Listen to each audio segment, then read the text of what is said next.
Punctuation is critically important in the IELTS writing exam. While having a truly advanced grasp of it may help you achieve band 7 or higher, just knowing the basics is vital to getting the score you really want. If you don't know how to use a comma or period, you certainly won't get more than a 5. Therefore, it is essential to study the rules in this chapter. Some of them, as you will know, are less important than others. Make sure you at least know the basics before even thinking about sitting your first IELTS exam.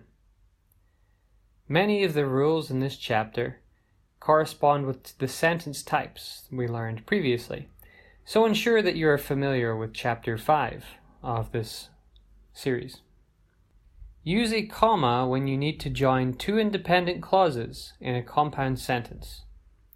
However, you cannot just use a comma. You must also use a coordinating conjunction. Remember our fanboys, for and nor, but, or, yet, so. Those books were expensive, but they will be very useful. The storm last night was really wild, so I expect there will be some damage to the house. Use a comma after an introductory phrase or when a complex sentence begins with the dependent clause. When the boys came home from school, they were always hungry. Long ago, we would go out on long drives together through the countryside.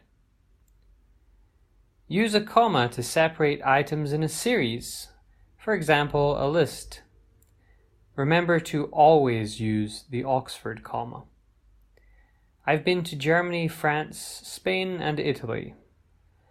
Our goals are customer satisfaction, innovation, and environmental protection. Separate non-essential information within a sentence by using commas. Paul, whose father was the team's owner, always got picked first for big games. Sarah's new car, a pink Camry, was stolen last night. Coordinate adjectives, that is, two adjectives which alter the same noun, should also be separated by commas. It was a bright sunny day. The bulky, heavy box arrived yesterday. Use a comma after a conjunctive adverb or transitional element. Peter got straight A's in class, therefore he was allowed to play video games. The company won approval for its new product. As a result, their share price soared. We use commas with quotes. "Get out," she said. He looked at his manager despairingly and said, "Okay, I'll do it." Dates also require commas. January 1st, 2016. May 15th, 2016. We use commas for qualifications and positions when describing people. Judy Thomas, MD. Paul Harrison, CEO of Microcorp Tech. Finally, we use commas with places. Cities come before states or countries. San Francisco, California. Paris, France.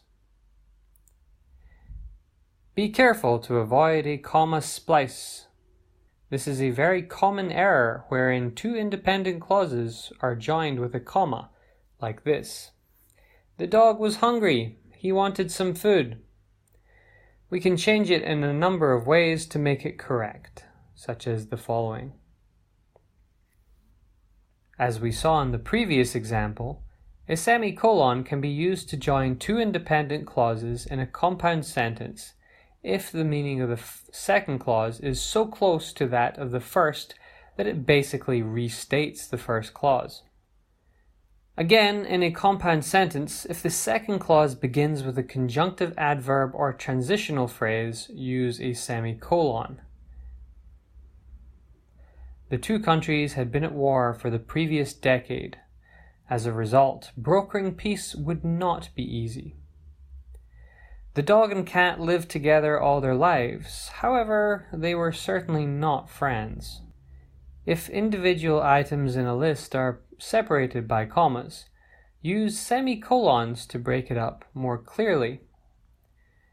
Important European capitals include Paris, France, Rome, Italy, and London, England. The period comes only at the end of a sentence. Do not use a period after a dependent clause or you will have a sentence fragment. Learn the sentence types: simple, complex, compound, and compound complex. A period should always be followed by a capital letter. You should never use an exclamation mark in the IELTS exam.